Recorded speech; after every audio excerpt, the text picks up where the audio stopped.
¿Qué tal, asambleísta? ¿Me escucha, Cristian? ¿Me escucha bien?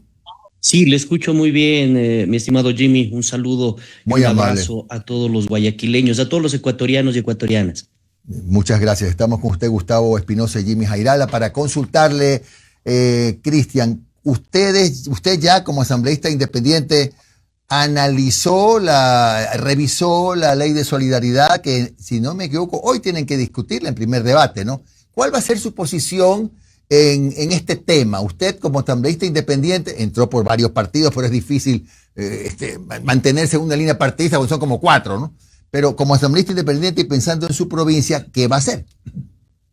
Bueno, nosotros hemos venido trabajando desde cuando nos hicieron llegar el primer borrador y antes de ayer que nos hicieron llegar las correcciones desde la comisión. Bueno, considero que es un instrumento muy delicado, demasiadamente Ujú. técnico y que hay que analizarlo con pinzas a nivel constitucional para que no se nos vaya de las manos. De hecho, hemos venido trabajando con varios constitucionalistas, defensores de derechos humanos, ambientalistas, y bueno, revisando, leyendo sus aportes.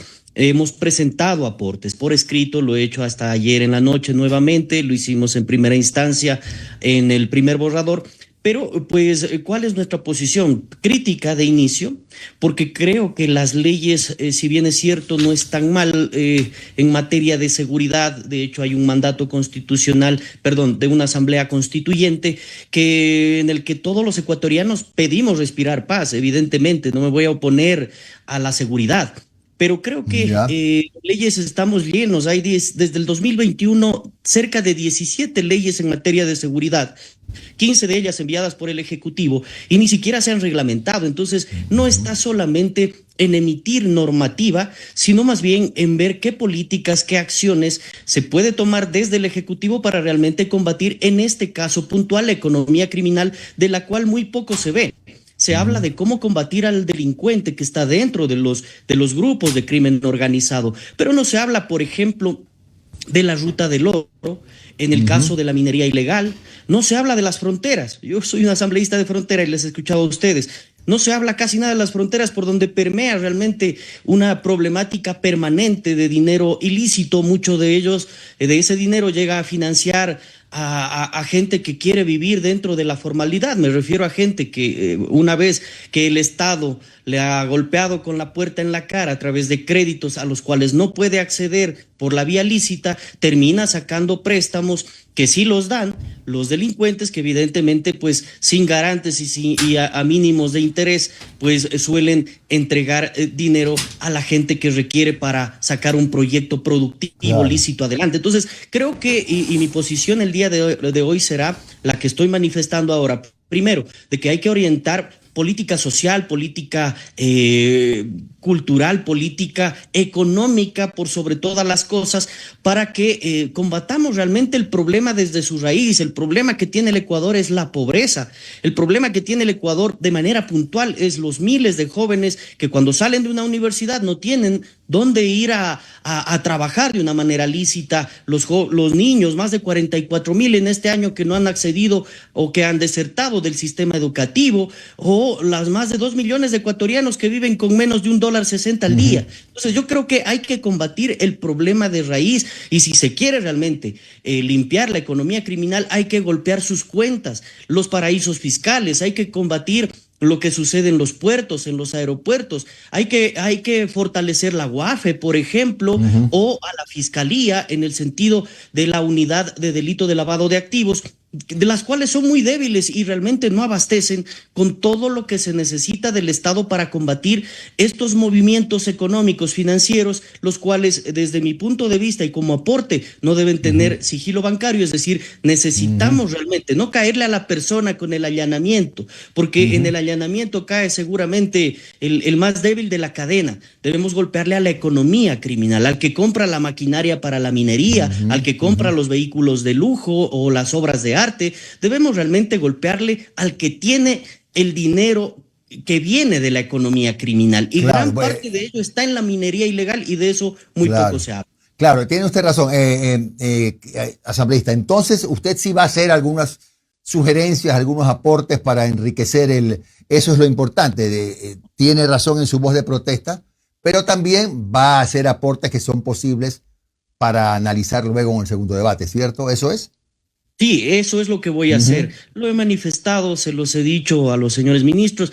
Yo soy un opositor, pero proactivo, positivo, de propuestas. Y si envían documentos para perfeccionarlos, para mejorarlos, desde mi punto de vista, que no es solamente mío, ¿no? Recordemos que por el origen de los partidos que me han apoyado detrás nuestro, existen sindicatos, existen ecologistas, ambientalistas, bueno, muchísima gente que evidentemente siente la preocupación y no tiene a veces una voz que le represente. En este caso, pues toda esa amplitud nosotros la abrazamos y vamos a dirigir todo lo que nos han manifestado nuestros mandantes para ponerlo en la escena pública y sobre todo para que en la ley se tomen en cuenta. No estamos ni no nos vamos a oponer jamás a que se luche contra el crimen organizado. Lo que no vamos a permitir, o al menos será mi voz de protesta, que no sirva este instrumento para perseguir a líderes sindicales o a personas defensoras de derechos humanos, muchas veces que están dentro de estos espacios tratando de prevalecer el bien mayor, que es a la persona. En ese sentido, combatiremos la economía criminal con textos, con normativa, está muy bien, y creo que el enriquecer el instrumento, el borrador, creo que esa es nuestra obligación como ecuatorianos. Eso es lo que haré el día de hoy. Tomaré la palabra con el sentido de proponer algunas cosas puntuales. Muy bien. Asambleísta, estamos claros en lo que usted dice respecto de minería ilegal. Aquí sí tratamos bastante el tema. Y el que usted manifestó, que también lo he tratado yo hasta el cansancio, que es la gran cantidad de droga que entra por el sur de Colombia. Y la verdad es que como es una frontera porosa, entra a todo, a Carchi, Imbabura, las provincias orientales, Esmeraldas, qué sé yo. Este tema es grave. No sé si desde la Asamblea se puede hacer algún planteamiento, porque este asunto debe ser parte de un acuerdo bilateral con Colombia, porque yo veo muy difícil que si no hay voluntad política de Colombia se pueda trabajar para bloquear el paso de la droga que baja todos los días por la frontera sur de Colombia. Bueno, al inicio en el primer texto borrador existían las zonas de seguridad. Yo había enviado un alcance de que se tome en cuenta las fronteras a las cuales no se las mencionaba. En este nuevo texto y el día de hoy, en cuanto tome la palabra, hablaré de ello. Porque claro, en la frontera es donde se suscitan varios ilícitos adicionales al tema de la droga. Ahí vamos al tema del contrabando, y no me refiero a mi gente, la más humilde, la que pasa un colcafé, unos caramelos en su vehículo. No me refiero a eso, me refiero a las grandes toneladas de materias en general, de productos en general, electrodomésticos, de los grandes contrabandistas, que son los que lavan el dinero y evidentemente tienen sumida a la gente entre la problemática del dinero ilícito, que eso es lo que debemos combatir. Y claro, el Estado tiene una deuda con la frontera. El artículo 249 de la Constitución es claro y habla de que los espacios fronterizos deben tener un tratamiento especial, y esto no ha pasado por ninguna cartera de Estado. Esto no está sucediendo en la actualidad. Por ende, creo que es fundamental, es constitucional y legal de que adicional a ello se priorice la ley de desarrollo fronterizo, que ya está para segundo debate. Debemos sacarla adelante si realmente queremos combatir la economía ilícita, generar oportunidades para los ganaderos. Mire lo que sucede en Carchi. Personas que quieren trabajar en bien, tienen su ganado, se lo roban, lo pasan a Colombia porque tenemos una frontera muy permeable. Luego ellos, en su desesperación, tienen que buscar dinero para volver a comprar ganado, y muchas veces terminan con dinero no transparente porque se lo prestan. En ese sentido, debemos buscar de que el Estado dé créditos preferenciales a nuestros ganaderos, los que traen los lácteos, a los agricultores que traen las papitas en general, a los mercados de Quito, de Guayaquil. Yo creo que ahí es donde tenemos que trabajar, donde tenemos que reforzar. En ese sentido, señor asambleísta, ¿qué tal? Yo lo pude entrevistar, tuve el agrado de conversar con usted cuando estaba en la campaña y le sugerí que diga, vota por Cris, vota por Cris. Oiga, qué ricos productos lácteos que se producen en el Carchi, qué sabroso. También una descripción exacta de los problemas de la frontera norte que usted está haciendo. Pero la deuda con los GATS, usted fue alcalde de Tulcán. Por supuesto, Conocemos la problemática, pues gracias a Dios estamos también en esta comisión, podemos hacer algunos aportes y dentro de esta ley ponemos en una transitoria de que, por ejemplo, no se destruya la maquinaria que viene de la economía ilícita, sobre todo minería. Nosotros dentro de los municipios, las prefecturas, las juntas parroquiales, agradeceríamos que esa maquinaria llegue en calidad de aporte hacia las instituciones municipales donde es difícil comprar maquinaria, retroexcavadoras en general. Yo creo que ahí hay que hacer cuestiones puntuales. Sí, realmente tenemos problemas dentro de lo que son las municipalidades, pero también hay que hacer algunas correcciones. Eso en adelante vamos a presentar un proyecto donde los prefectos definitivamente tengan que asumir sus competencias rurales y esto se lo tiene que hacer con el voto rural exclusivo, no en las ciudades, no hacerse elegir en las ciudades grandes y luego dejar abandonado el campo, la producción, el sistema de riego, la economía que viene justamente desde el área rural, sino exclusivamente dedicarse a ello. Y yo pienso que en base de sus competencias creo que hay que hacer algunas reformas al Código de la Democracia para que esto suceda. Pero bueno, eso es otro tema. En lo que viene al caso, lo que veníamos conversando, hay un tema que también quiero plantearlo y tiene que ver con la cuestión de los municipios. Hay que aprender de los que ya vivieron esta situación.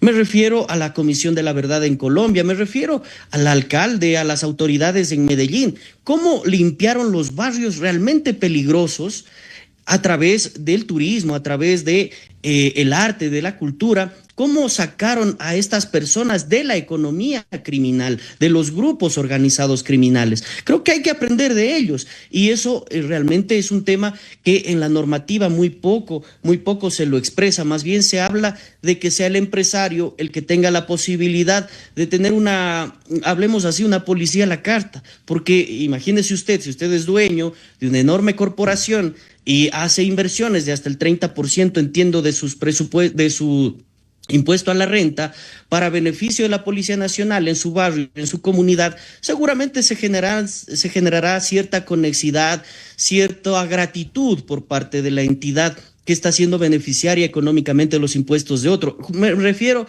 a policía a la carta, como ya ha sucedido en México, por ejemplo. Y lo que ya sucedió aquí con Norero, ustedes recordarán que el que entregaba a los patrulleros, 4 o 5 patrulleros, era el que estaba vinculado a cuestiones delictivas. Entonces, eso lo dice la ley, yo voy a ponerlo en la escena, pero pues considero que es importante aprender de otros. En este caso, es que, señor asambleísta, si la fuerza pública o cualquier institución del Estado depende de sus usuarios para darle mantenimiento vehicular a su parque automotor, va a tener un compromiso. Claro, y eso es lo que se quiere evitar. No, es preferible que se paguen los impuestos y que el Estado haga lo que tenga que hacer, es decir, comprar los patrulleros, comprar en un sistema de compras públicas todos los elementos de manera táctica, legal, institucionalizadas a través del CERCOP para poder adquirir los elementos que necesitan la Policía Nacional. Yo siento que ahí hay un tema que hay que discutirlo, siento esa preocupación y en el caso de los municipios que preguntaba usted, ver lo que hizo Medellín en su momento, lo que hicieron en conjunto las instituciones para limpiar los barrios peligrosos y lo hicieron con turismo y siento que emitiendo este tipo de leyes, siento que no es el camino porque lo que hacemos es ahuyentar a los turistas. ¿Quién va a querer venir? Yo me pregunto, como ciudadano que posiblemente viajase con mis hijos, con mi esposa, y reviso en Latinoamérica los países a los que puedo viajar. Me pongo en un plano de europeo, aunque no tengo la pinta. Pero me imagino y digo, bueno, ¿a dónde voy a viajar con mi familia? Si yo veo que hay alguien que ha declarado conflicto armado interno, a ese país yo no iría nunca. Iría a uno que me preste las condiciones de seguridad porque voy a un lugar que no conozco, donde evidentemente no tengo a nadie que me reciba. Entonces, creo que este tipo de normativa no es tan mal, pero siento que hay que también dar un punto de vista objetivo para evitar errores. Yo creo que Ecuador ya no está para experimentar, para improvisar. Yo creo que está en un buen momento. El presidente tiene absolutamente todas las posibilidades de arrancar su mandato oficial, digámoslo así, con lo positivo que uno quiere para el gobierno. Yo no quiero que se equivoquen, yo quiero que les vaya bien como gobierno, como instituciones, a los ministros que han sido ratificados. Quiero que les vaya bien y siento que si el mensaje no es adecuado con los ecuatorianos. De aquí a unos meses, 6 meses, un año, la gente ya va a estar demandando resultados y creo que hay una gran expectativa que todos hemos generado sobre el gobierno y quiero, en lo personal, quiero que realmente les vaya bien. Gracias a Cristian Benavides, asambleísta independiente de la provincia del Carchi, que ha estado hoy en un café con JJ. Cristian, un abrazo muy amable. Un abrazo a usted, Jimmy. Siempre un saludo a su buen periodismo, a su colega, a su compañero que está también en el panel. Muchas gracias. Y pues un abrazo a todos los guayaquileños y ecuatorianos en esta mañana.